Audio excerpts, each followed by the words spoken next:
कोश है ना ये। अच्छा जी, ये 1 2 3 4 5। 5 जो बॉडी होती है ना आपकी, पंचकोश बोलते हैं उसको, 5 शीट्स जो बोलते हैं। इसमें आपने लिखा है क्या क्या है इसका, थोड़ा डिराइव करिए इसको। इसका भी डिराइव करे।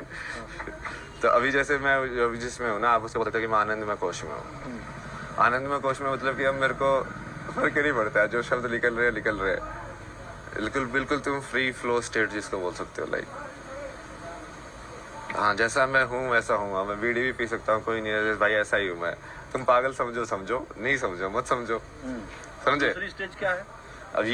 अब ये अंदर से चालू कर रहे हैं हम ना। हाँ। तो उसके बाद विज्ञान में कोश आता है। विज्ञान में कोश मतलब कि जहाँ से बुद्धि का जनक होता है, महत्व का। तो यहाँ पे इस डायग्राम में इसलिए समझाता ना मैं, सबसे पहले डिफरेंशिएशन जिसको बोलते हैं ना, कि हम किसी चीज को दो बता पा रहे हैं। जैसे विजुअली किसी चीज को दो कैसे बताओगे? मान लो यदि लाइट नहीं होगी, पूरा अंधेरा होगा, तो आप दो बता पाओगे? नहीं बता पाओगे, है ना। तो उसके लिए बीच में एक लाइट चाहिए और डार्क पार्ट चाहिए, मतलब लाइट और डार्क का कॉन्ट्रास्ट चाहिए। तभी तो दो से चलेगा ना वो आगे। तो अब ये डिफरेंशिएशन ये जो होता है ये बुद्धि करती है। जैसे दो साउंड अलग अलग है, ये कैसे पता चलता है? आ ऊ, ये बुद्धि ने कहीं ना कहीं दो सैंपल को लिया, उसको कंपेयर किया, कहना चाहिए ये ऐसा है, ये ऐसा है, ये अलग है, ये अलग है, और उसको अलग अलग कर दिया, डिफरेंशिएट कर दिया, है ना, उसकी आवृत्ति के अनुसार। आवृत्ति के अनुसार। तो ये बनता है विज्ञान में कोश जी। वहां से बुद्धि चालू होती है, डिफरेंशिएशन चालू हो जाता है। आनंदमय कोश, विज्ञानमय कोश, हाँ। और तीसरा फिर ये मनोमय कोश।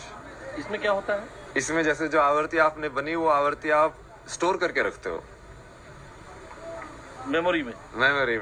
एक बार आवृत्ति मतलब एक बार आपने जैसे आप आए होगे, तो हम हमेशा सारी चीजें नहीं देखते ना। जैसे आपने मेरे को ही देखा, क्योंकि आप पत्रकार हो, आप वो चीज ढूंढ रहे हो कि हाँ अब मुझे यहाँ से कैसे मिलेगा।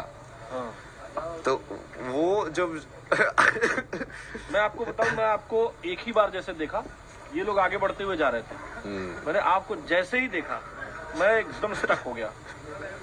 मैंने आपको आंखों में आंखें आपने मिलाई हमसे, यहाँ पे जब मैं यहाँ था, जब मैं यहाँ खड़ा था, तो मैं जब जा रहा था तो मेरी आंखें और आपकी आंखें बिल्कुल सेम पॉइंट पे मिली।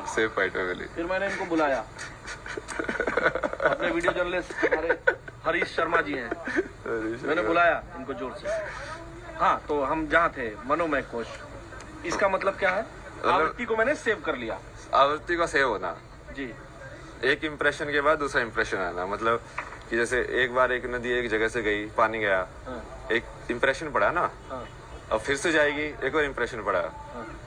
तो वो जो इंप्रेशन पड़ रहे हैं आपके अंदर, जो आप देख रहे हो, और जैसे आप डिफरेंशिएट करके उसको कन्वर्ट कर रहे हो फॉर्म्स में, वृत्तिज में, इसलिए वो वृत्ति की जगह वो।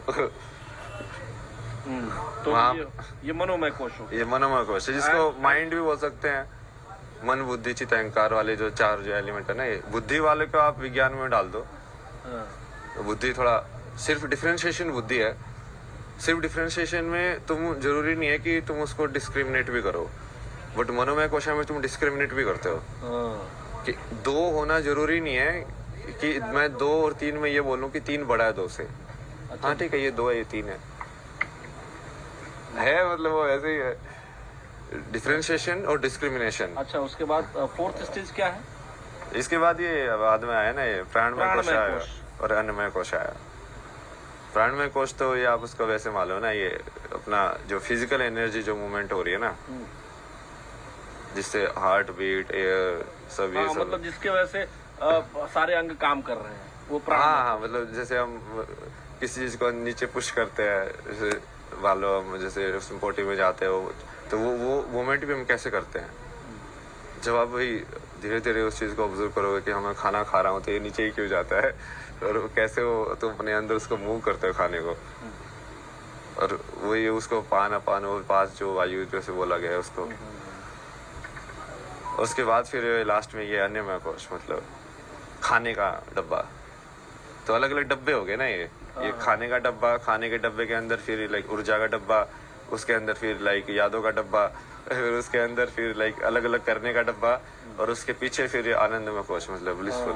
डब्बे में डब्बा और डब्बे में दुनिया। हाँ, तो ये यही है, डब्बे के अंदर डब्बा है। हाँ, मैं